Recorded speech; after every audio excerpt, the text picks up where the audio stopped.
উম্মত, আমার 23 বছরের এত চোখের পানির কথা একবারও মনে হয় নাই? কি আনছো এটা আমারে? উম্মত, তুমি জানো না আমি যে তায়েফের পাথরের আঘাতে পুরা পিঠ চালনির মতো জাজরা বানায় ফেলছে আমার? শোনো নাই তুমি? আমারে যে উহুদের ময়দানে দান দান শহীদ করে রক্তাক্ত করছে, তুমি শোনো নাই? আমি যে 14 দিন পেটে ক্ষুধার তাড়নায় পাথর বাঁধছিলাম, উম্মত, তোমার মনে নাই?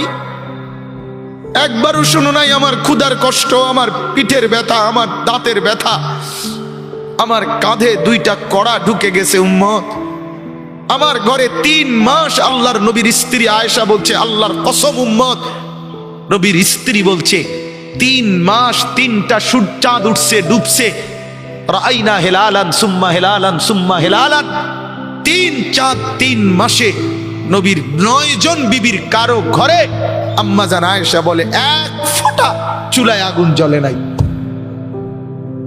মা আওকাদাত ফি আবিয়াতে রাসূলিল্লাহ নারুন, নবীর একজন বিবির ঘরেও আগুন জ্বলে নাই। আল্লাহ নবীর স্ত্রী আয়েশা একদিন বলছিল নবীকে, পিঠে হাত বুলাইয়া, ইয়া রাসূলুল্লাহ, স্বামী আপনার পিঠ ছিদ্র ছিদ্র কেন? পুরা পিঠ চালনির মতো ছিদ্র ছিদ্র কেন? আপনার কি ছোটবেলায় বসন্ত রোগ হয়েছিল, গোটা হয়েছিল? আল্লাহর নবী চোখের পানি ফেলে বলছে, আয়েশা তুমি জানো না আমার এই পবিত্র দেহে তো কোনোদিন মশাও বসে না, মাছিও বসে না, পোকা বসবে কেমনে?